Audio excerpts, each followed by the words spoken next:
O IDOMED é a união de mais de 25 anos de tradição com a inovação no ensino da medicina. Com o encontro entre as escolas de medicina da Estácio, FAMEAC, FAMEGIPA, FAPAM e Unifacid, impactamos a formação de médicos em todo o país. Com foco na educação completa do médico, o IDOMED possui os cursos de graduação, pós-graduação, MBA, mestrado, doutorado, cursos de especialização e aperfeiçoamento e residência médica.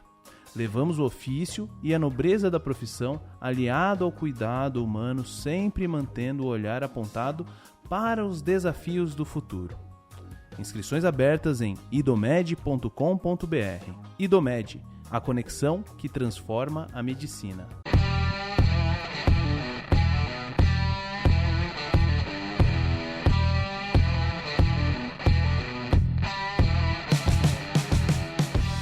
Fala galera, está no ar mais um episódio do Biomedcast. Sejam todos muito bem-vindos. Isso aí, estamos de volta aí com mais um episódio do Biomedcast.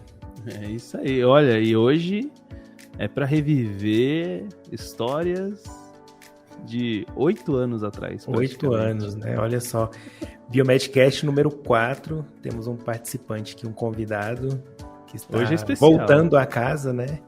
Isso aí. E aí vamos ver o que aconteceu aí no tempo de 2 graduações, ou um mestrado, um doutorado, mais 2 anos de especialização. 8 anos é muita coisa. Né? É muita coisa, velho. 8 anos, você tá doido? Então, enfim, vamos lá, né? Vamos lá, seja bem-vindo. Então, hoje a conversa vai ser com o Rodrigo Lima, nosso convidado aqui no 4º episódio do Biomedcast, lá em dezembro de 2014, 9 de dezembro de 2014, a gente publicou o nosso 4º episódio. 120, mais que 120 episódios hoje, né? A gente está aqui trazendo o Rodrigo de volta. Rodrigo, seja bem-vindo, meu querido. Fica à vontade aí para se apresentar, enfim, contar um pouquinho como que você está hoje, o que você está fazendo. A gente vai fazer aqui algumas perguntas para você, mas pode se apresentar, fica à vontade. Boa noite a todos os ouvintes do Biomedcast.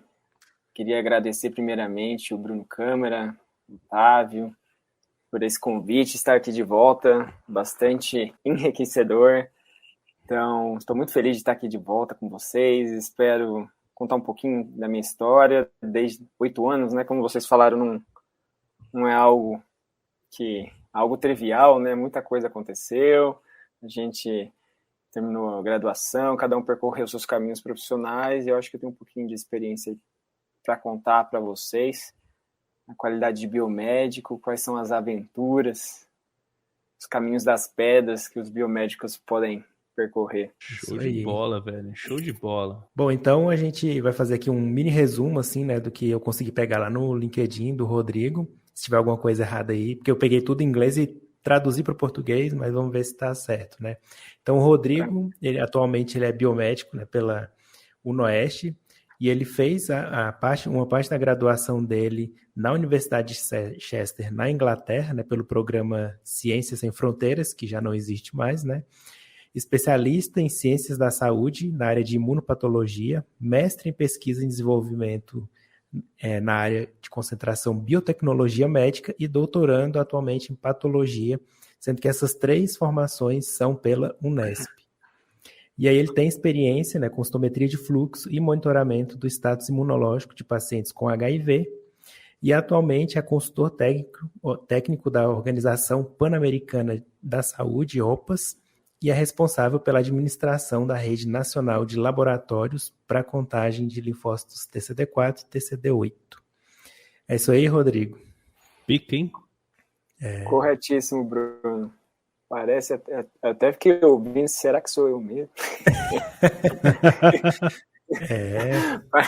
Parece um tantinho de coisa, né? A gente começa a lembrar de uma trilha, né? Em sequência de todos os passos, chegamos até aqui, mas está certíssimo. É isso aí, Rodrigão. Pô, cara, em 2014 você estava lá na Inglaterra, né? O tema do episódio número 4 do Biomedcast era Biomedicina ao redor do mundo.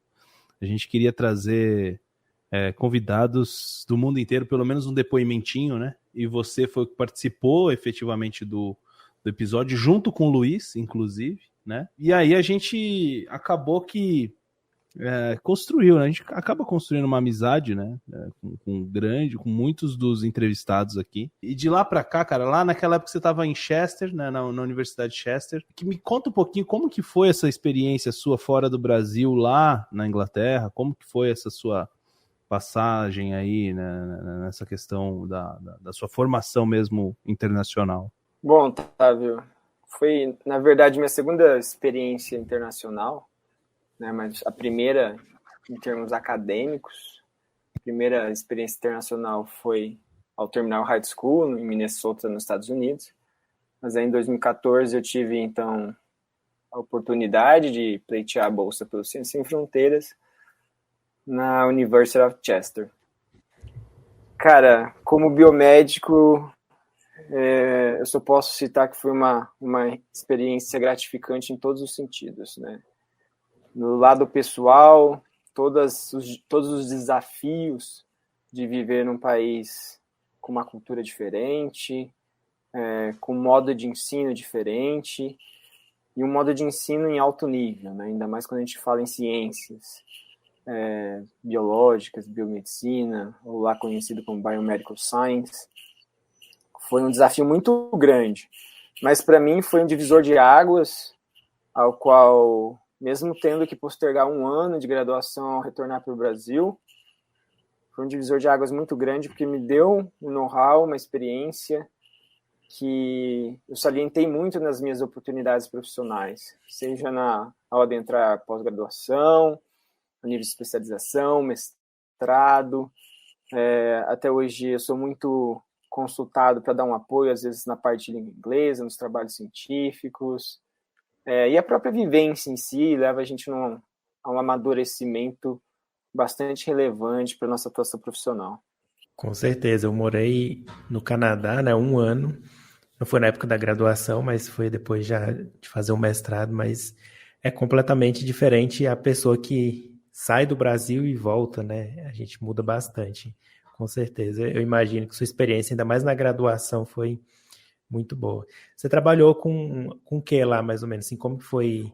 Você pegava só aula ou você ficou num laboratório de pesquisa? Eu também participei de algumas experiências em pesquisa científica, né, no que tange a avaliação de parâmetros bioquímicos em bolsas de sangue, algo bem básico, mas para mim era uma iniciação no meio da pesquisa, então eu estava me achando o Sir Rodrigo lá, fazendo pesquisas na terra da rainha, agora a terra do rei. Mudou. Tá vendo como mudou bastante coisa? Agora a terra do rei. Mas foi uma primeira experiência científica ali com bolsas de sangue mesmo. A partir daí, eu até tive a oportunidade de pleitear uma bolsa de doutorado para retornar para lá depois, porque uma coisa que foi bastante importante, um ponto a salientar aqui, foi o network, né? Hoje, no próprio LinkedIn, eu converso desde a secretária da graduação, que era do meu bloco, lá no campus, até com professores. Então, são contatos profissionais e de amizade que a gente leva para a vida toda. Que bacana, né, cara? Pô, e aí, isso é uma das coisas que a gente fala desde sempre aqui, né, Brunão? Desde sempre a gente fala como é importante você ter uma atenção pro seu networking, né? Como é importante isso. Imagina isso numa escala internacional, né? E é engraçado porque a gente vive isso na pele até hoje, né? Quando você vai para fora e as pessoas te conhecem lá, quando você volta pro Brasil, muitas portas ficam abertas, né? Então, assim, a Carol mesmo, antes de sair de lá, já tinha proposta para ela voltar e fazer o pós-doutorado dela lá. A gente não vai, mas se quisesse, tinha as portas abertas, né? Então, essa parte de networking lá, muitos brasileiros no centro de pesquisa que ela estava lá, que eu também trabalhei, né? Porque eles foram lá fazer o sanduíche e depois voltaram contratados ali pelo pesquisador, né? Então, internacionalmente, né, o biomédico principalmente tem se saber fazer um networking bom, né, consegue muitas oportunidades. Só complementando, Bruno, eu confesso que a própria experiência internacional me fez ver a biomedicina nacional de outra forma também, em termos de possibilidades e o que eu poderia tentar, né? Não ficar só naquele olhar direcionado para as especialidades da biomedicina. Então, isso contribuiu bastante para eu ter um olhar mais holístico sobre a nossa classe. Com certeza, imagino que deve ter mudado bastante. O que mudou, assim, no seu ponto de vista? Em termos... Lá na Europa, a gente já tinha contato com organismos internacionais, né? Então, eu já ouvia falar de WHO, a WHO, a OMS, que hoje eu sou contratado pela OPAS, que é o braço da OMS no Brasil. Então, já tinha ouvido falar desses nomes, que eram nomes distantes para mim. Eu jamais imaginei que eu poderia estar interagindo profissionalmente com órgãos renomados desse calibre, né, ainda mais em um começo de carreira. Mas foi a partir daí que eu fui entendendo mais o dinamismo da ciência em si, não somente da biomedicina propriamente dita. Uhum. Que bacana, velho. Que bacana. Bom, e aí, né, passando algum tempo, né, você voltou para o Brasil, lá da Inglaterra, terminou sua graduação aí com um pouquinho depois, né, da turma que você entrou, mas concluiu e aí você foi fazer uma especialização trabalhando com citometria de fluxo e HIV. Conta pra gente como é que foi um pouquinho dessa sua experiência. Então, Bruno, terminei a graduação, né, e aí, como todo biomédico ansioso por mais conhecimento, já prestei 2 processos seletivos, que foi concomitantemente a especialização, que estava dentro de um contexto de programa de aprimoramento profissional, ao qual te conferia também o título de especialização, e paralelamente eu também fui aprovado no programa de mestrado, tanto na modalidade profissional. E na época, como eu não havia bolsas para modalidade profissional, eu aproveitei do ano de aprimoramento profissional com a bolsa desse programa para subsidiar a minha estadia em Botucatu, lá na Unesp, né, no centro do estado de São Paulo. Já no segundo ano foi um ano mais difícil, porque eu já não tinha mais bolsa, né, mas a gente foi tocando ali conforme dava. Em relação à minha função lá, eu aprendi muito, atuei muito com monitoramento, né, de pacientes de pessoas vivendo com HIV/AIDS, no que tange a contagem de linfócitos TCD4, uma vez que o laboratório lá, ele já fazia parte da rede nacional de contagem de linfócitos TCD4, que é hoje a rede que eu sou ponto focal aqui no Ministério da Saúde. Então, eu aprendi desde a parte básica de citometria, o que era a citometria, qual que era a relevância dessa contagem de CD4 para o monitoramento clínico daqueles pacientes vivendo com HIV, qual que era a relevância para o momento de diagnóstico, quais eram os outros exames complementares para esse paciente, e também outras doenças, como, por exemplo, imunofenotipagens, né, que é uma das técnicas principais de citometria de fluxo para outros agravos, como hepatite C, né, outras imunodeficiências primárias também. Então, um rol bastante diverso ali de técnicas e agravos para a gente estudar e se aperfeiçoar. Que legal, cara. E então você teve bolsa no primeiro ano, no segundo ano você não teve bolsa. Você dependeu dos seus pais aí para poder... Tive a ajuda dos pais, saía dando aula de inglês para dar um apoio financeiro, um complemento. A gente comia no bandejão de R$1. Passamos por tudo aí, toda a escala de construção. É importante deixar isso claro. Exato. Não há bônus sem ônus, não. O caminho é árduo para todos. Deixar claro pro nosso ouvinte, né? Independente da carreira, né? Independente da carreira, não tem bônus sem ônus. Exatamente. Exato. Isso que você disse. Ótimo, cara. E conta pra gente aí, com o que você trabalhou, então, no seu mestrado, especificamente? Foi o mestrado profissional que você já fez? Foi tudo junto, isso? Profissional. A especialização e o mestrado profissional. Mas a especialização, que era o aprimoramento, tinha duração de 1 ano. E o mestrado, né, 2 anos, assim como o acadêmico. Só para deixar claro... Então, o mestrado você não tinha bolsa, mas na especialização, como era uma espécie de uma residência, que você tem uma formação em campo, que você recebe uma bolsa, né? É isso, né? Você tocou os dois juntos. É uma formação em trabalho, né? Então você está ali fazendo parte do serviço, estudando, tem submissão de TCC, como se fosse uma especialização. É igualzinho residência, né? Formação em serviço, né? Exato. Só que inserido dentro de um programa vinculado ao SUS. E em menos tempo também, né? Um ano só. Aí você estava falando que fez, então, um mestrado profissional, né? Não foi o acadêmico. Isso, era isso que eu ia falar. Só para deixar claro para o ouvinte, né, que hoje cada vez mais se fala de programas profissionais a nível stricto sensu, né? Começou-se com os programas de mestrado, depois, agora, mais recentemente, com os de doutorado. Mas diferente dos programas acadêmicos que trabalham mais com a ciência básica em si, os programas profissionais eles já apresentam um foco mais diferenciado para aplicação na prática, né? Seja para o desenvolvimento de novos produtos, de serviços, que você possa já aplicar diretamente aquela ciência aplicada. E aí, no caso, no meu mestrado, que você havia perguntado, eu trabalhei com o desenvolvimento de biomarcadores séricos para a predição de lesões hepáticas no contexto da hepatite C. Então, resumindo de forma geral, o exame padrão ouro para o estadiamento da fibrose hepática no fígado, ele é a biópsia hepática, né? Um exame altamente invasivo, de alto custo, com alta variabilidade entre os observadores. Então, é um método não trivial que não dá para se ficar executando a todo momento. Então, qual que era a ideia?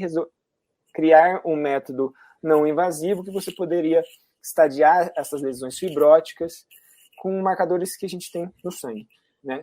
E aí, através de abordagens por machine learning, a gente construiu alguns modelos com performance relevante para estar, assim, não substituindo em si a biópsia hepática, porque ela ainda continua a ser o padrão ouro, mas talvez de reduzir a frequência desse exame e complementar também com outras alternativas diagnósticas, né? Já lembrando que já há outros marcadores, mas a abordagem de machine learning em si, nesse contexto, é algo ainda pouco, não tanto explorado em si.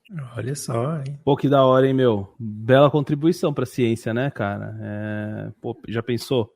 Conseguir criar um estadiamento através de exame de sangue, É quase uma né? biópsia líquida, né, assim, conceitualmente falando. Mas as técnicas eu acho que variam, né? Diferenciam, mas é bastante interessante, né? Eu só não cito os marcadores aqui, porque ainda está dentro de um projeto maior para ser publicado, mas a ideia é justamente essa, pegar exames simples que representam aquele nível de lesão. Que da hora. Mas aí, no caso do mestrado profissional, qual que é a diferença, assim, para quem não sabe, do mestrado acadêmico para o profissional, assim? Você tem aula, vai para um laboratório, faz pesquisa, é a mesma dinâmica, digamos assim? A dinâmica é bem parecida, só que o profissional em si, geralmente são pessoas que já estão trabalhando. Eu não estava trabalhando, mas eu estava fazendo uma pós como se estivesse trabalhando. Então, nesse contexto, ela é mais flexível porque você tinha aulas nas sextas-feiras, você não tinha aquela obrigatoriedade de docência, como já se tem nos programas acadêmicos. Então, tem um foco um pouco diferenciado nesse sentido. Bom demais. Então, fica aí, né, mais uma oportunidade para o ouvinte que quer fazer, né, uma pós-graduação e se não quiser o mestrado acadêmico, né, e, por exemplo, estiver trabalhando e quiser conciliar aí com o mestrado profissional, né, com certeza vai ser uma ótima. Na época, Bruno, não sei como está agora os programas governamentais, mas havia bolsa para mestrado profissional, mas para professores da educação básica, então eram bolsas bem específicas, tá? Não sei como está esse panorama hoje. Não, mas mesmo assim, pô, teoricamente, se você está trabalhando, né, eu fico pensando aí tem que conseguir conciliar o trabalho com... Um enfermeiro vai fazendo plantão à noite, consegue fazer um mestrado profissionalizante. Né? Sei lá. Um ponto legal, pessoal, que necessariamente a pessoa que faz o mestrado profissional, nem sempre ela segue para um doutorado. Ela pode seguir também. O peso vai ser igual ao programa acadêmico. Mas muitas precisam de uma capacitação mais técnica e por isso eles procuram um mestrado profissional, mas depois voltam para os seus cargos de diretoria, chefia, mas com nível de qualificação maior. Então também esse é um dos objetivos dos programas profissionais. Que da hora, cara. Muito bom. Aí você saiu do mestrado e foi pro doutorado, né? Aí acabou o mestrado. Você deu um tempinho, né? O bicho pegou, né? O bicho pegou porque aí o dinheiro tá acabando, os pais falam, e aí, né? Como é que fica? Vai trabalhar? Não vai? Aí a gente saía distribuindo. Você só vai pra faculdade? Não vai trabalhar? Mais ou menos isso. Não, isso eu não posso negar, não. Eu sempre tive um apoio incondicionável dos meus pais. Os pais da Carol até hoje perguntam assim, e aí, minha filha, até hoje você tá indo pra faculdade como se ela estivesse indo pra graduação, né? Ela tá terminando o doutorado e eles acham que, tipo assim, a faculdade é faculdade, né? E aí, quanto que você vai trabalhar? Foi pro Canadá, sacanagem. Voltou, publicou, sei lá, uns 10 artigos já e ainda tá na faculdade, né? Aí eu terminei o mestrado, pessoal, queria procurar emprego. Doutorado não era a primeira opção, sendo bem sincero com vocês, porque eu nunca via o doutorado em si como algo imprescindível, mas como algo importante. Eu já queria ter alguma fonte de renda. Mas, contudo, porém, não rolou, né? Não rolou, a gente recebeu alguns nãos, vários nãos, tenta aqui, tenta ali, estima dar uma caída, mas aí você fala. Um dia me falaram a seguinte frase, uma vez que você entra na pós, você nunca mais sai dela. Eu pretendo parar no doutorado, viu? Vou ser bem sincero com vocês. Mas aí, diante da oportunidade, já estava ainda na academia, processo seletivo aberto, bolsa disponível. Como é aquela geração hoje em dia a gente se fala cringe, né? Com os boletos para pagar. Eu falei assim, eu preciso da bolsa, sim. Então, vamos encarar o doutorado com a fé e com a coragem. E fui. Prestei, estudei, deu certo. Entrei. Isso há 4 anos atrás? Aí o doutorado já é acadêmico, né? Acadêmico. Aí o doutorado já mudou de escopo, era um doutorado acadêmico, porque eu precisava da bolsa, e eu não poderia, como eu não tinha emprego, ficar 4 anos dependente dos meus pais, e tinha essa bolsa, no caso era a bolsa do CNPq. E no primeiro ano do doutorado, aqui vai uma dica para os ouvintes. Geralmente a pessoa entra no doutorado e fala assim, tenho 4 anos para desenvolver meus estudos, tenho tempo à beça, posso fazer as disciplinas com tempo, né? Não vou me apressar. Mas eu, por livre, espontânea vontade, resolvi já querer. Eu sempre tive uma característica de ser muito ansioso, então falei assim, já quero eliminar esses créditos logo. Tive a sorte de conseguir aproveitar os créditos do mestrado. E aí, todos os créditos do doutorado em si de disciplinas, eu consegui matar no primeiro ano. Eliminei. Nossa, aí foi bom demais, hein? Só que aí que entra a grande jogada, né? A minha mentora, a doutora Marjorie, numa das reuniões com o Ministério da Saúde, né, ela na qualidade de responsável técnica, sempre tinha um contato muito grande com o Ministério, ela queria apresentar os resultados da minha dissertação, né? Talvez para ser aplicado isso no SUS, qual que era a perspectiva, até para aplicação de mais estudos nesse campo. E daí foi o meu primeiro contato, não. O segundo contato, porque durante o próprio mestrado eu já havia sido triado pelo Ministério para uma vaga, mas eu não tinha sido selecionado. E aí outra dica para vocês, eu já tinha recebido um não também, mas a cabeça continuou firme.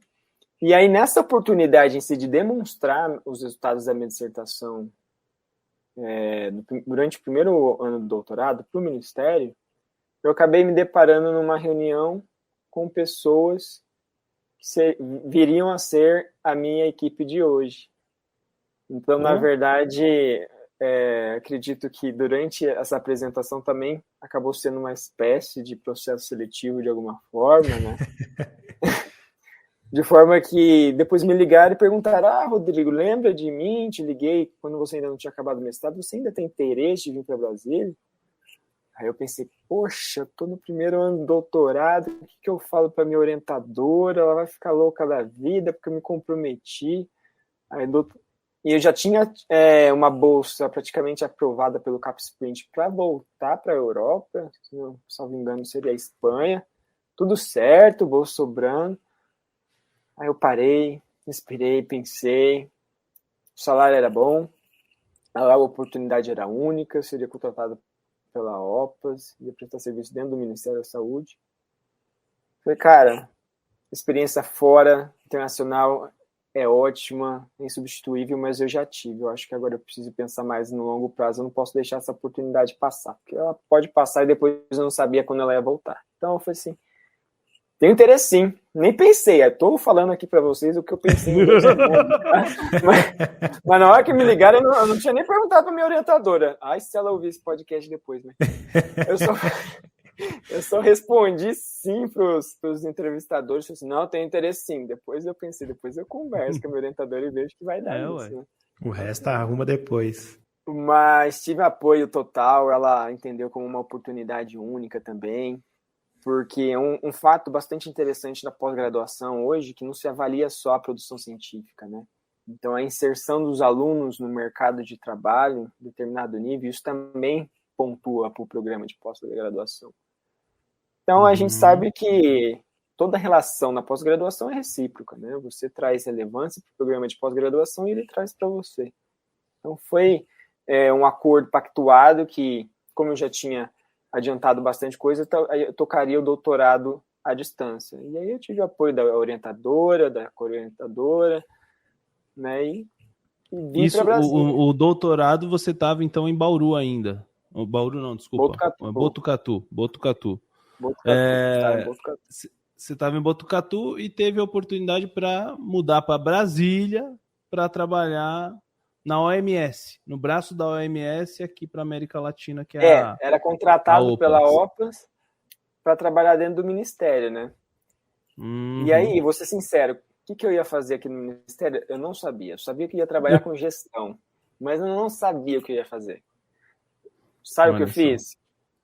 Continuei no processo seletivo. Um dia que o entrevistador falou assim, olha, você foi selecionado, você topa vir para Brasília, preciso de você. Era mais ou menos dezembro, falou assim, preciso de você aqui em fevereiro. Um mês antes do apocalipse da Covid. Fevereiro de 2020. Falei, não, fevereiro estarei aí. Juntei minha mala e cuia, enchi meu carro de roupa, que nem aqueles carros de desenho, assim, com tudo quanto é coisa em cima, não dava nem para ver o vidro de trás. Cadeira livre, cueca, camisa, calça e partiu Cerrado. Brasília. Partiu Centro-Oeste. E vem cá, nessa época, então assim, graças a ter antecipado todas as matérias, você conseguiu até uma moral com a sua orientadora para você poder falar, para ela poder falar para você, não, vai, mano, você tá de boa, né? Você conseguiu antecipar bastante coisa, né? E outra, foi muito, isso deve ter sido muito bem visto também, né? E vem cá, e nessa época você morava com seus pais ainda, saiu da casa dos seus pais, foi direto para Brasília, é isso? Não, eu não morava com meus pais, minha família mora em Presidente Prudente. Ah, tá. Né, eu morava em Botucatu mesmo. Entendi. Desde da época da especialização. Entendi. Você voltou lá da Inglaterra, foi direto para Botucatu para fazer especialização, ficou em Botucatu? Não, fiquei um ano ainda, 2 anos, 1 ano e meio mais ou menos, em Presidente Prudente, terminei a graduação, prestei processo seletivo aí. Você teve que terminar, é verdade, tá certo. Isso. E aí foi para Brasília, de Malicuia, sozinho. Mas aí, só antes da gente ir essa sua viagem para Brasília, essa parte do seu doutorado, sua linha de pesquisa tem a ver com o que você foi trabalhar lá na OPAS ou não? Não. Na verdade, o meu doutorado em si, ele mudou que nem o tempo muda aqui em Brasília. Umas 3 vezes por dia. Eu comecei um projeto com o Zika, porque era a moda do momento, né? Aí depois não deu certo por problemas com reagentes e tudo mais. E aí veio a Covid, vamos fazer sobre Covid. Covid é moda agora. E aí deu problema também com relação ao acesso de dados e tudo mais. E aí eu acabei hoje com um projeto bastante similar à linha de pesquisa minha do mestrado, só que fora do contexto das hepatites virais. Aí, no caso da doença gordurosa hepática não alcoólica.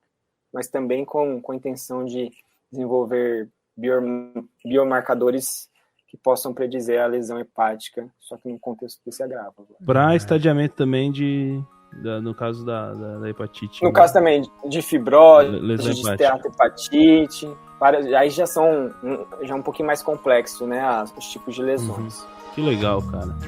Que show, hein?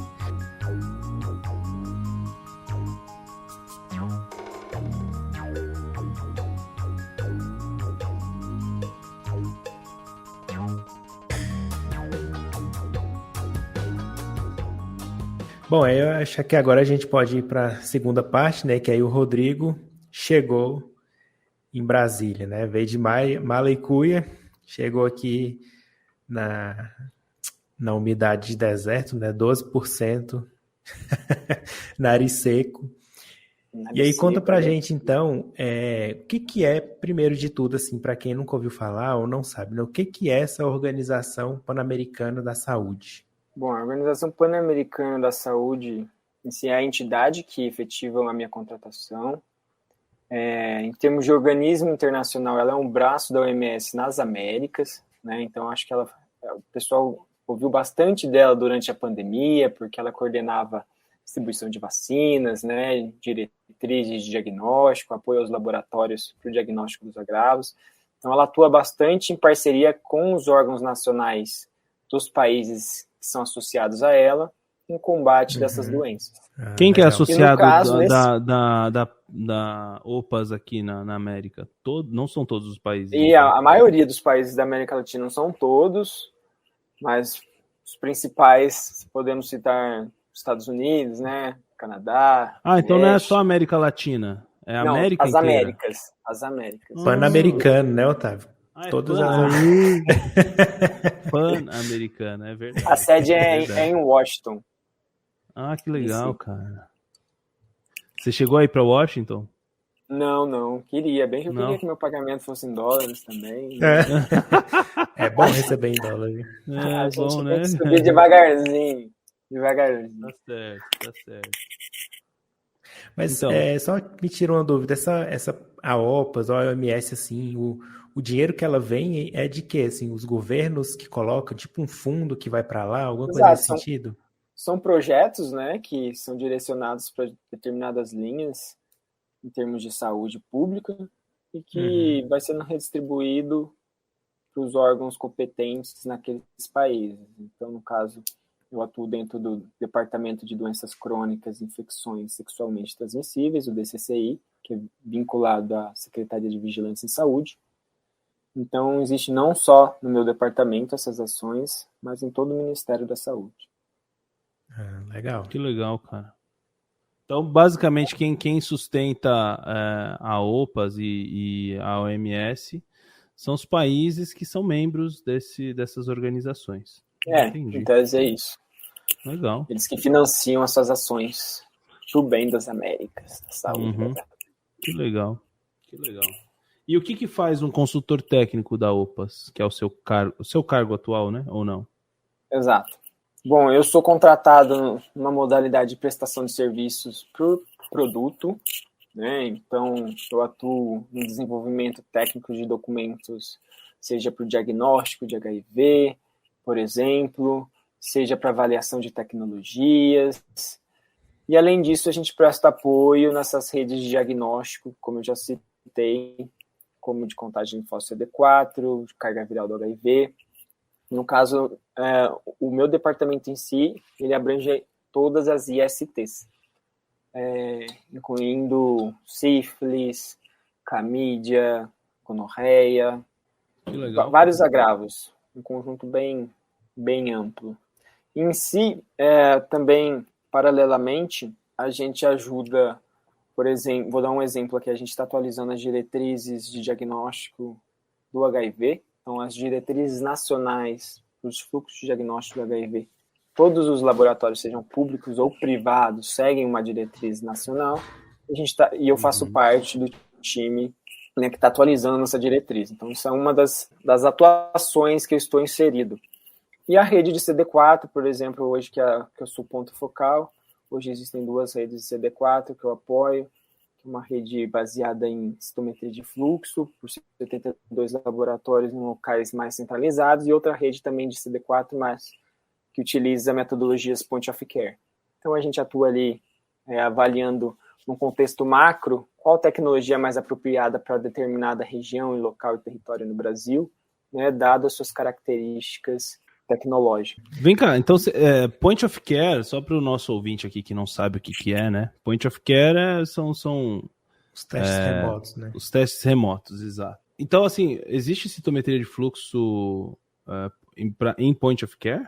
Ou não? Não, né? Não seria uma citometria de fluxo. Hoje a gente tem uma rede que é baseada no equipamento que utiliza uma metodologia conhecida como citometria de volume fixo. Ele é um equipamento point of care que ele utiliza mais ou menos da ideia da citometria de fluxo, né, com a contagem absoluta das células através da excitação por lasers a partículas fluorescentes, que você vai estar marcando aquelas células, e também vai fornecer um resultado absoluto de quantificação.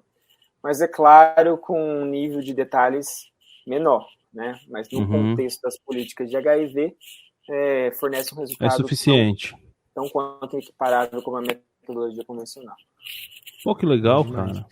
Eu tô pensando aqui, então seu nome vai lá naquelas diretrizes, porque eu uso bastante essas diretrizes do Ministério da Saúde para fazer aula, né? A portaria 29 lá, aquela portaria 29, tipo, seu nome tá lá? Eu nunca cheguei a ver. Eu lembro no próximo manual meu nome estará. Sério? Nossa, que massa. Que da hora, mano. Bom demais. Vou passar isso aqui tudo pros meus colegas de assessoria científica, que a gente tinha que saber de cabo a rabo. Isso é uma responsabilidade muito grande, né? Porque o Brasil inteiro vai usar esse documento aí para se basear, né, no diagnóstico e no tratamento, né? E do Iapoca Shoei a gente recebe dúvidas de diagnóstico, né? Então a gente leva para discussão na equipe, porque a gente tenta construir fluxos, né, que possam se adaptar a essas realidades dos territórios, mas sempre existem casos que a gente não pensou sobre isso. Então a gente junta um time e tenta avaliar a melhor orientação para aquele local.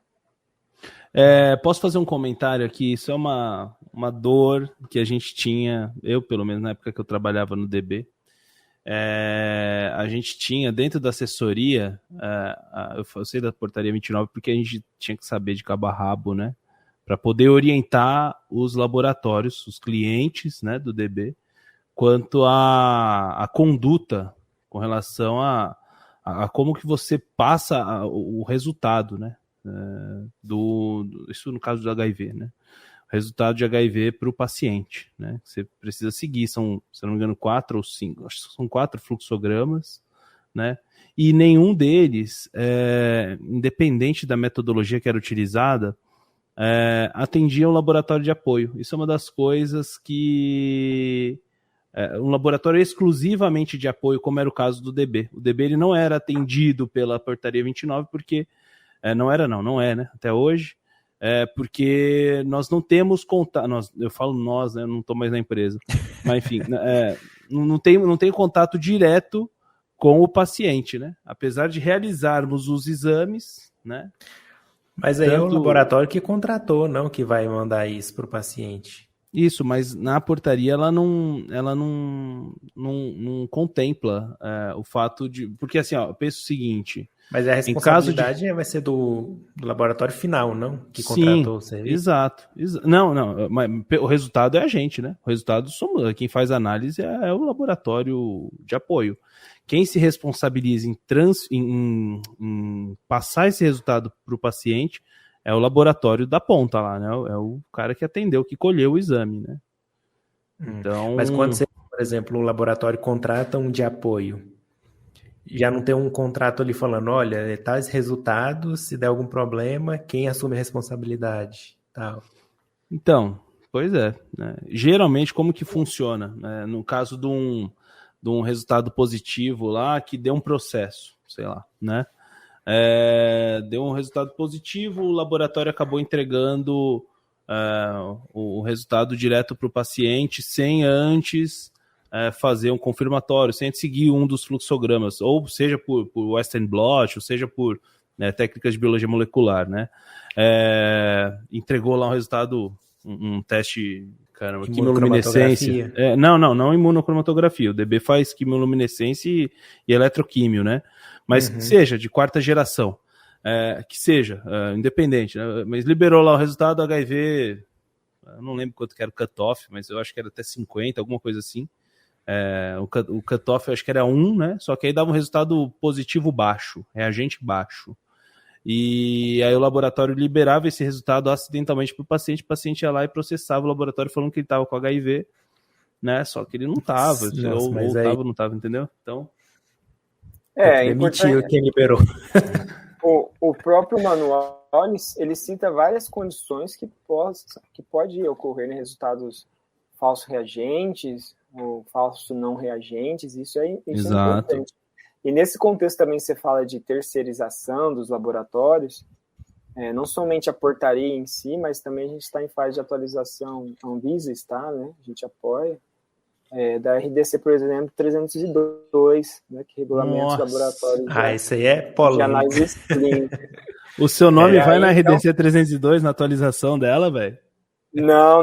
Aí fica, eu deixo os cachorros grandes. Senão, eu não tô não, mas a gente tá lá ouvindo. A gente tá lá ouvindo nos bastidores, né? E a gente atua muito, porque a gente tem que conhecer a RDC, né? Uma vez que a gente gerencia não só um laboratório, mas uma rede toda.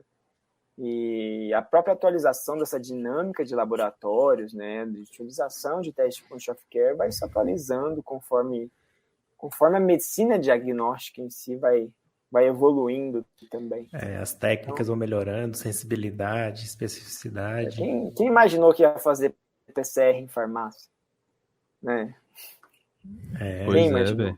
Pois é. Isso é uma briga, hein? Isso aí é um tema polêmico pra caramba, hein? Polêmico, melhor a gente nem entrar nesse mérito. Não, mas eu acho legal, mas a gente vai trazer isso Inclusive, a gente podia até te chamar, viu, pra falar a respeito disso. Acho que seria interessantíssimo. De RDC, né? Você chama os bambambam da Anvisa, pessoal que tem propriedade para representar. Daí você passa o WhatsApp pra gente que a gente convida eles. Então. Isso. Eu tô falando sério, viu? Mas agora eu tô... Sim. Até eu vou querer assistir, porque é sempre bom ouvir sobre as... Eu estava olhando aqui nas habilitações do biomédico, a gente tem lá a gestão de tecnologias em saúde. Eu não sei como você faria isso, mas eu acho que sua atuação hoje em dia é isso, né? Gestão das tecnologias em saúde. Eu acho que você conseguiria essa habilitação aí, né? Não sei se teria que fazer uma pós, algo do tipo, mas é basicamente com quem você trabalha hoje, né? Talvez pelo tempo de serviço, né? Fazer alguma prova.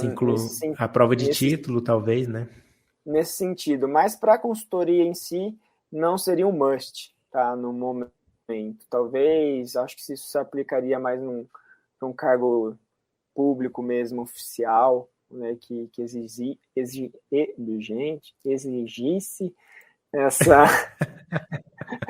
essa especialidade da biomedicina. Isso aí. Bom, e fala pra gente como que uma pessoa pode se tornar consultor técnico? Você contou aí como que foi, né, a sua contratação, mas existe um processo seletivo que é aberto publicamente? Como que funciona? Existem caminhos diferentes. Eu acabei, por coincidência do destino, né, caindo num laboratório que já era vinculado à rede, e eu tive ali o conhecimento por parte da minha orientadora sobre uma vaga, e ela acabou me indicando essa vaga, então eu meio que fui por esse caminho. Mas também há possibilidades dentro dos próprios sites desses organismos internacionais, lembrando que eu sou contratado pela OPAS, mas também há outros organismos internacionais que também participam em projetos com o Ministério da Saúde, como a Unesco, né, o PNUD, entre outros ali. A OMS não trabalha diretamente com o Ministério da Saúde? A OMS? Então, geralmente quem representa ela aqui na América é a própria OPAS. Né? Tá. Então, tudo que é de diretriz da OMS vai ser diretriz, geralmente, da OPAS também. Mesma coisa, entendi. Ela vai Beleza. Tipo uma descentralização, né?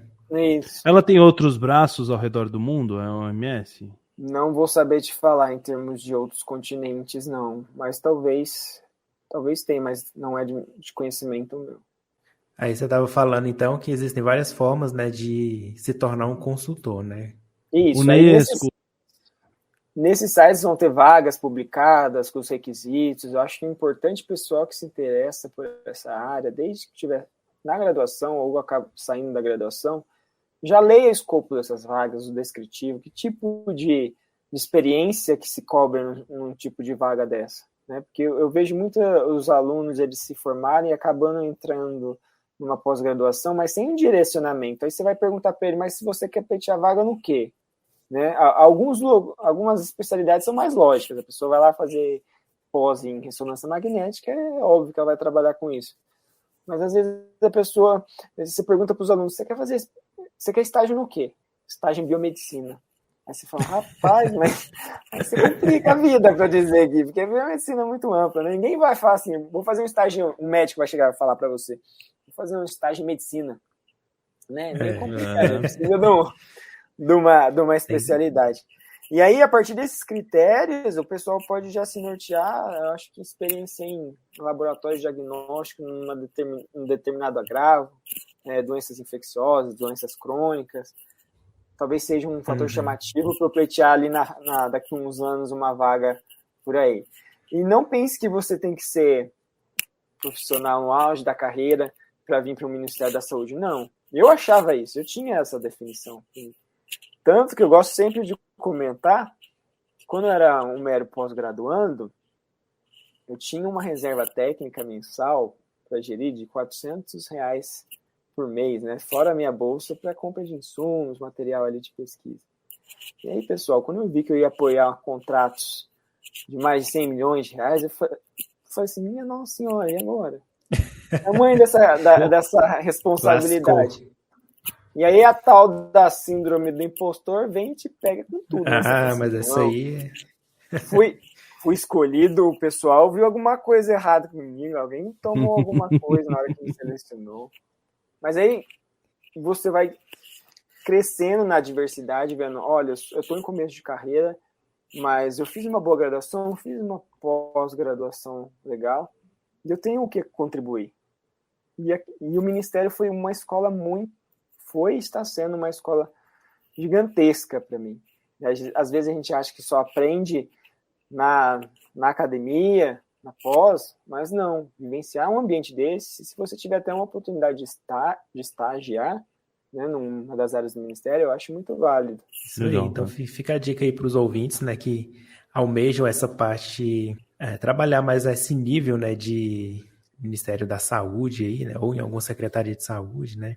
Existem essas possibilidades, né? Não é só o concurso público, né? E aí esse cargo de consultor técnico tipo assim, tem salário, como se fosse um emprego. É um CLT? Não é um CLT. Não é um CLT. É um contrato anual que, como eu já disse anteriormente, na modalidade de produto. Então, o que efetiva o seu pagamento é a entrega desses produtos que nada mais são documentos técnicos com temas específicos. Então, para quem já viveu de bolsa, por exemplo, trimestral, não é algo tão difícil, porque você acaba recebendo um montante acumulado a cada 3 meses. Você não vai ter aquele recebimento mensal, né? Então, já exige ali um planejamento financeiro mais assertivo, de modo que você não chega e saia gastando. Fala assim, nossa, quanta grana, pô! Tô ganhando o salário do presidente. Aí depois você fala assim, como é que eu pago o aluguel mês que vem? Compra um carro, iPhone, compra uma casa no outro mês.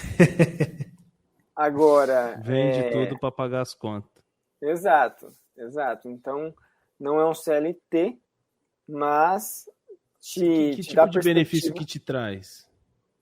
Por exemplo, ou é só o salário? É só o salário que você recebe? Ou você recebe um vale transporte, um vale refeição, alguma coisa assim?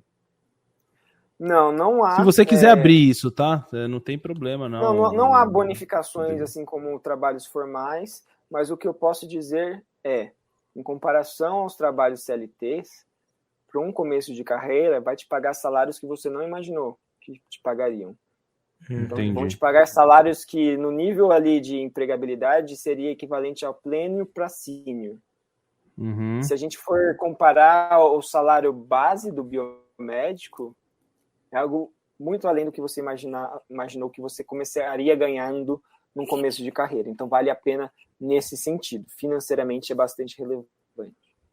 Entendi. Você consegue se manter tranquilamente em Brasília, que é uma cidade cara. Brasília tem que... Né? Complicado. Sim. Lá. E deixa eu te perguntar, essa parte de mudança, porque você estava numa área mais ali, trabalhando com amostras e marcadores e tudo mais, e foi para uma parte mais de gestão. Como que foi essa mudança? Você foi tranquilo? Você, tipo assim, não, eu gosto tanto dessa parte mais prática, agora eu estou mexendo com documento. Como que foi essa mudança? Na verdade, eu nunca vi a parte prática em si como um plano de longo prazo para minha carreira. Minha própria mentora, ela identificava que eu tinha um perfil um pouco diferente, eu gostava mais da discussão, discutir, né, assuntos voltados à política, de saúde. Então, entrar na gestão não foi algo planejado, mas foi algo bem-vindo. No sentido de eu não gostar de sempre, não ter muita afinidade com uma rotina sempre um pouco previsível, de estar lá executando todas as amostras no mesmo dia. Então, a possibilidade de adentrar um universo que eu poderia estar do lado de atores renomados nas políticas de saúde do país, nossa, aquilo me abriu, deixou minha felicidade lá nas alturas. Eu vou citar um exemplo, por exemplo, na primeira semana que eu estive no Ministério, na primeira reunião que eu entrei nada mais do que... Você foi de terno? Tava de camisa. Tava sócio esporte, né? Eu falei, vou sentir a pegada daqui. E aí nada mais estava o Dr. Ricardo Dias, né? Uma das figuras renomadas ali no tratamento de pessoas vivendo com HIV/AIDS, e uma das pessoas que estão desenvolvendo aí abordagens que buscam a cura, né? A cura técnica ali do HIV. E aí, nas perguntas, assim, ele perguntando, o que você acha disso aqui, desses resultados? Eu meio que congelei, eu falei assim, pelo amor de Deus, o cara tá perguntando pra mim, vai ser pegadinha do Faustão aqui, né? Porque eu falei assim... Você só queria ficar ali invisível, vendo Dei uma coçada na cabeça, eu falei assim, concordo com o senhor. Então muito disso, sabe? A gente vai... vivendo muito nesse ambiente de grandes atores e figuras no nosso país, que a gente vai se acostumando e uma hora a gente vai se espelhando neles, a nossa evolução. Isso é muito bacana. Você teve contato com algum ministro já? Diretamente? Diretamente não, mas a gente encontra no elevador, né? A secretário, ministro, ou às vezes a gente está lá na nossa equipe, final do ano, alguém fala assim, demanda do ministro chegou, todo mundo já arrepia o cabelo, fala assim, ai meu Deus do céu, porque tem uma coisa, você é terceirizado, né, você fala assim, se eu fazer xixi fora do pinico aqui, é minha cabeça na bandeja, então faz o negócio certo. E quando você sai de casa, você vai para onde lá em Brasília? Pro prédio do Ministério da Saúde? É seu local de trabalho? Eu não fico diretamente na esplanada dos ministérios, eu fico em outro prédio do ministério, né, que até particularmente eu prefiro, que é um prédio até mais novo, mas é bem perto ali da esplanada, e tem outras áreas também do ministério nele. Que legal, cara. Que legal. E, cara, eu quero saber um pouco... A gente tinha até outras perguntas aqui, mas eu quero saber um pouco mais desse bastidor, cara. Porque assim, o que eu fico imaginando? Você saiu de uma área acadêmica, teoricamente, você ainda continua no doutorado, você ainda está tocando isso, inclusive comentou com a gente aqui, antes da gente iniciar a gravação, a respeito do momento que você está vivendo, você vai ter que defender a tese no início do ano que vem, então você está num momento aí de muito estresse, eu imagino. Mas, de perda de cabelo, de tudo. Normal. Isso aí... todo mundo, todos nós aqui estamos passando por isso. Mas vem cá, você saiu de lá e você fala que você lida com gestão, Mas você tem uma equipe ou você, no sentido de gestão de processos e questões públicas? Você tem uma mais equipe a gestão que de processos. A equipe, a gente é liderada por um ator dentro da nossa equipe, né, que ele gerencia, então, ele delega as funções, olha, você vai ser ponto focal nisso, você nisso, e a partir de então a gente tem pessoas específicas para atuar em determinada rede, determinado assunto, determinada grava. Uhum. Mas a gente é liderado por uma pessoa. Você não tem ninguém abaixo de você hoje, como consultor? Eu não diria abaixo. Tem algum assistente? Não. A gente trabalha muito horizontalmente ali, liderado por uma figura central. Então é algo bem na mesma altura, uma troca de experiência. Uma hierarquia mais horizontal. Legal, cara. Mais legal. Horizontal. Que bacana. E eles pediram experiência em inglês ou espanhol, alguma coisa assim, para você poder ser esse consultor? Inglês só português? Não, inglês é imprescindível, né? Até para a gente... Porque, por exemplo, para fazer parte do corpo que está avaliando uma atualização de uma diretriz nacional de diagnóstico, eu tenho que ler literatura científica internacional, tenho que saber o que a OMS está recomendando lá fora, o que os países estão fazendo lá fora. Então a gente tem que ter esse subsídio, não diria que fluente, mas digo ser importante, porque a gente faz muita interface com fornecedores dessas redes, que são geralmente multinacionais, com representantes estrangeiros. Então, esse contato, às vezes, discutir uma tecnologia com representante internacional, o inglês faz muita diferença.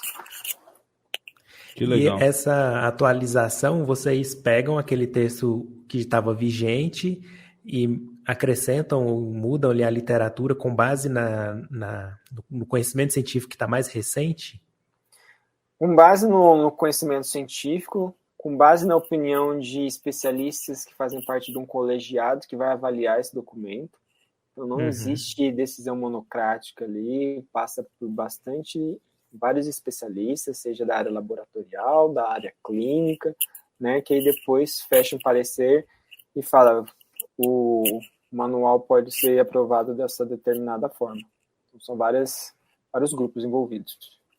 Nossa, para chegar no final deve ser uma trabalheira, né? Deve ter muito pitaco, muita burocracia. Vai e volta, né? Bem pessoal pior do que marketing. Pessoal do marketing que reclama quando o cliente manda de volta aquela arte lá, né? Ah, não gostei assim. Pô, imagina para um negócio, para um documento técnico. Nacional. De política pública. Rodrigo aí tá... Por isso uma experiência mesmo. Uma experiência, pessoal, bem bacana foi que eu tive 2 semanas atrás. Eu fui para Santarém, no Pará, no contexto de um projeto. E aí você conhece, eu nunca tinha ido para o norte, né? E quando você vai lá discutir políticas públicas de saúde, entender a realidade pessoal do povo ribeirinho, uma realidade totalmente diferente, qual que é a cultura deles, qual que é a culinária deles, eu acho que isso é algo muito gratificante na nossa profissão. Comeu pato no tucupi? Não pato, mas comi pirarucu a rodo, trouxe até para Brasil. É bom, né? Eu gosto de pirarucu, velho. Muito bom. O bacalhau, legal. O melhor bacalhau do Brasil. É, né? E açaí, você comeu lá? Eu não conheço Pará ainda. O açaí eu não comi, mas até me falaram que talvez eu não gostaria, porque é um açaí meio com caldo de peixe, aí eu fiquei meio... salgado, eles colocam farinha. Salgado, eu falei assim, acho que eu vou preferir vamos ficar no suco de taperebá. Já ouviu falar do taperebá? Não, taperebá não. É tipo um cajá. Eu morei 2 anos lá no Pará, né? Morou 2 anos? Morou 2 anos. Nossa, adorei aquele suco. Mas aí quando eu tomei aquele suco... esqueci o nome. Não é uma frutinha, parece que o pequi tem gosto de pequi. Eu falei, rapaz, eu odeio pequi, né? Porque o pequi você ama ou você odeia. Eu moro aqui em Goiás, mas eu odeio. Nossa. Tem cupuaçu também lá, é muito bom. Cupuaçu é bom. Cupuaçu eu gosto também. Bom, então, pra gente ir pro final já, né? Conta pra gente ir mais, assim, como que é essa rede nacional de laboratórios que você está coordenando aí nessa parte de contagem de linfócitos TCD4, TCD8? Então, Bruno, o apoio da nossa, como ponto focal, quais são ações, né, que eu contribuo junto à equipe e monitoramento dessa rede? Discussões com os fornecedores, né, com as empresas fornecedoras, monitoramento de intercorrências, conversas diretamente com os territórios para saber quais são as dificuldades, se o equipamento está tendo problema, se não está, se está tendo problema de um determinado diagnóstico ali, se está tendo problema com infraestruturas locais naquele laboratório. Às vezes a gente tem que entrar em contato com as coordenações estaduais, municipais, lembrando que o SUS é tripartite, então essa articulação é bastante importante no que diz respeito ao SUS. Outro... Os laboratórios são os LACENs? Os LACENs estão inclusos, mas também há outros laboratórios. E aí, no contexto da rede Point of Care, o Ministério apresentou como objetivo descentralizar, então, locais que dispõem de menos infraestrutura laboratorial, em locais mais descentralizados. Então, citar, por exemplo, Santarém, né, Parintins, no Amazonas, por exemplo, Laranjal do Jari, no Amapá. Então, cidades com logísticas mais complexas, né? Coari, no Amazonas, e a partir de então a gente tenta apoiar os territórios com fluxos, né, sugerir para eles quais são os fluxos de coleta, o que eles podem fazer, qual que é o tempo recomendado para você retornar o resultado para esse paciente, o que isso pode trazer de ganho para disparar uma conduta terapêutica, por exemplo. Legal. Dentre as regiões, você acha que a Norte é a que tem mais desafios em relação a esse diagnóstico? Dada a geografia, logística e o tamanho da extensão territorial, eu diria que sim. Há também bastante dificuldade com a região Nordeste, mas quando você sobrevoa aquela Amazônia ali, você vê como é que chegam o ribeirinho que às vezes tem que alugar um cavalo, ele tem que alugar um barco, alugar uma canoa para chegar lá numa cidade de referência, município de referência, para fazer todas as testagens dele. Então, é uma logística bem complicada. E aí, a escolha da metodologia certa para você evitar a perda de segmento no monitoramento desse paciente é bastante imprescindível. Eu fico pensando, né? Porque assim, para você ter, mesmo com o auxílio do Point of Care, né? Do tal POC, né? POC, o pessoal fala bastante. PLC, Agora é PLCT que eles falam, né? Point of Care Test. Point of Care Test, tá certo. Mesmo você ter, como é que é feito? Se você não tem o profissional lá para fazer, sei lá, o controle de qualidade, né, velho? Daquele equipamento, enfim. Algo que é muito discutido.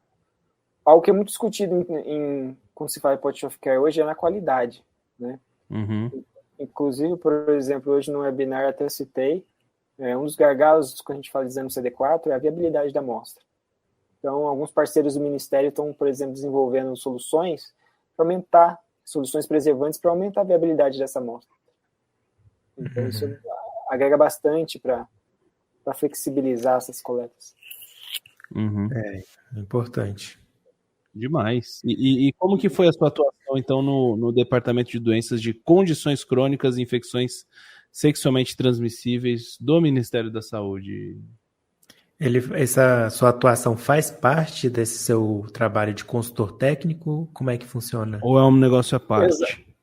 Não, exatamente isso. Então, todas essas ações que eu tenho feito são trabalhos, na verdade, que exigem mais tempo da minha parte dentro do Ministério.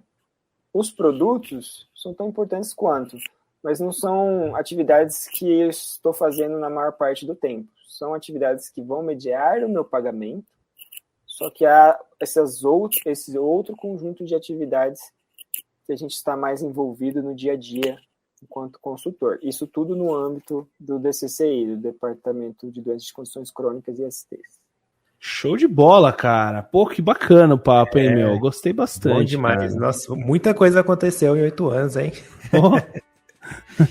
Um pouquinho. Aqui, só entre eu e o Bruno aqui, 3 crianças. Você já teve já um bacurizinho ou ainda não? Não, mas eu tenho atualmente eu diria um filho também, porque é o filho da minha namorada, né? Para mim, como se fosse filho meu. Então, dá para sentir um pouco como vai ser um dia que eu vier ser pai, né? Que não é uma tarefa que parece ser trivial. Não é fácil. Não é bom. Fácil, não. Mas é muito bom. Queria te agradecer demais aí por revelar aí. Revelar não, né? Mas contar pra gente essa sua carreira aí. Contar um pouquinho como é que funciona aí dentro da OPAS, do Ministério da Saúde, né? É muito legal saber que tem biomédico, então, né, envolvido, né, nessa atualização das diretrizes, que são muito importantes aí, né, para as políticas públicas, diagnóstico, tratamento. Obrigado, Rodrigão, por aceitar o convite aí, compartilhar essa 1h e pouquinho aí de conhecimento com a gente. E, claro, fica à vontade, para deixar qualquer mensagem, quiser fazer um jabá, falar qualquer coisa, fica bem à vontade, o tempo é seu. Pessoal, agradeço mais uma vez a oportunidade. Depois de 8 anos, muita coisa ocorreu. Depois eu tenho que ter a tréplica desse podcast para saber daqui 8 anos. Ou menos, né? Não precisa esperar 8 anos, não. Ou menos. Não precisa esperar 8 anos, não. Senão daqui a pouco a gente tá falando todo mundo com 60 aqui. Mas queria agradecer de coração. Eu acho que vocês desempenham um trabalho primordial para a biomedicina. Vocês vestem a camisa.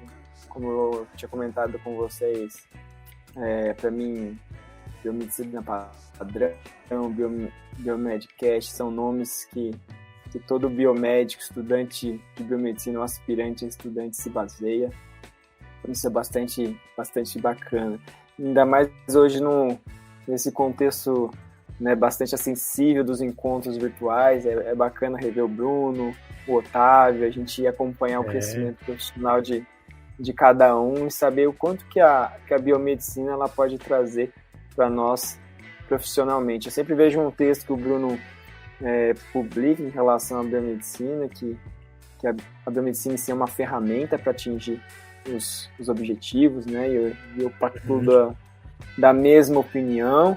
Eu acho que em termos de valorização, a biomedicina tem muito a ser valorizada, tem muitos desafios, mas nós somos provas que a gente tem como crescer, evoluir dentro da biomedicina e fazer essa classe prosperar cada vez mais. Obrigadão, pessoal. Com certeza. É isso aí.